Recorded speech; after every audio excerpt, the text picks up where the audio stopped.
Alrighty then, Successful Indie Author 5-Minute Focus, episode 1176. When you're so wrong, you're right. How about that? What a title. Sometimes conventional wisdom isn't wise at all.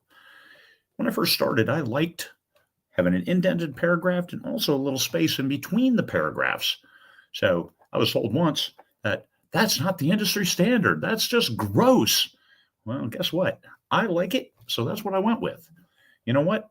Didn't impact my sales at all. I didn't get a single review that said, oh my God, I can't believe you indented and put a space in between your paragraphs. That's insane. You're insane and you're a horrible writer and I'm not going to read your stuff. No, nobody does that. Maybe some pedants, but nobody else. So the conventional wisdom, if it's stupid but it works, is it really stupid?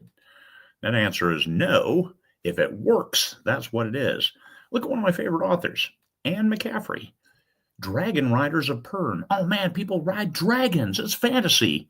She said she never wrote fantasy because that book, hey, spoiler alert. Okay, it came out in the 60s. Spoiler alert. It's science fiction. They use genetic engineering. They arrived on spaceships. They have technology. They use computers. But it's dragons. It's fantasy. No. So how about that? If it's stupid, but it works. So as a great example of how you do something that might be a little too out of the genre-ish and still deliver a great and worldwide impacting story. Because look at me, here I am. I'm 62 years old, hanging out, becoming one with nature in Alaska, and Anne McCaffrey's Dragon Riders of Pern, favorite books. All right. The readers are the final arbiters.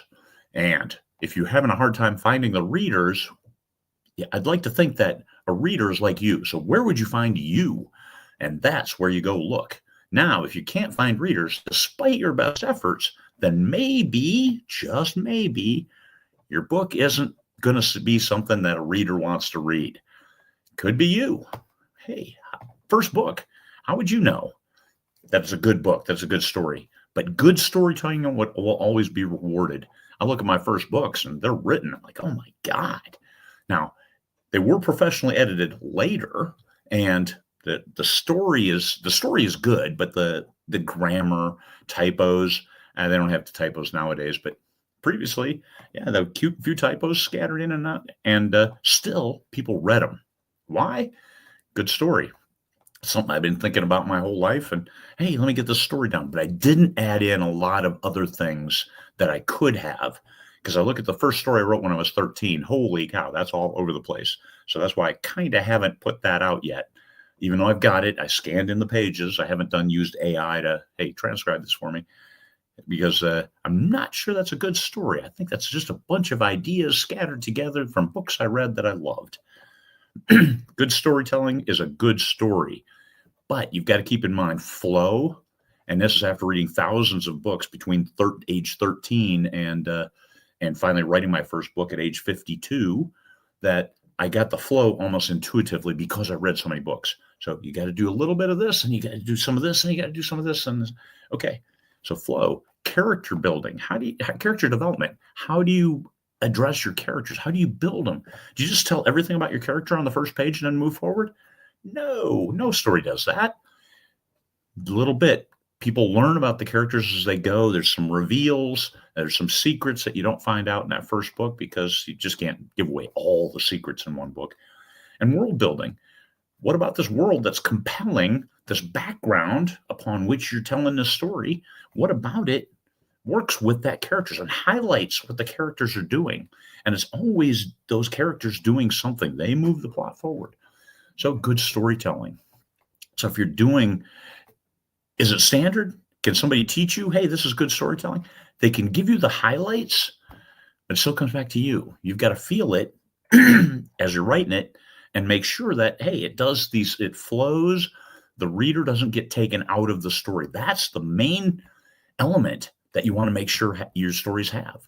Don't take the reader out of the story. So if you're doing action, reaction, action, reaction, all of a sudden you're like, oh, I need to do world building. And then you do, and you drag it out, and all of a sudden the readers are like, what the hell is this? That's when you lose readers. So World building, just little, it's like spices, just a little bit at a time, a little pinch. You can't make a formula that 1 tablespoon of world building and a teaspoon of character development. And, here's your plot. Let's put that on the pan. That's the pan that you're putting the stuff in. Anybody who's selling you a formula like that probably isn't doing you any favors. It's probably about them making money selling you this thing, because a system isn't really a system.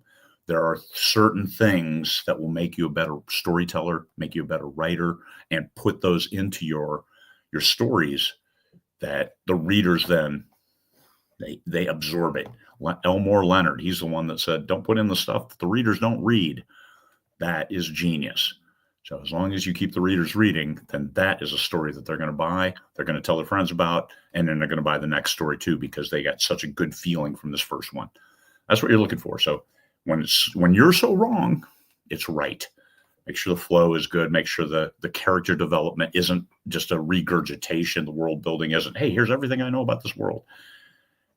A little bit at a time. Think about making a gourmet dish. You throw in, just dash those spices a little bit at a time. You prep the main course, and then you deliver in the end. And the reader's like, wow, that was so good. What's for dessert? Peace, fellow humans.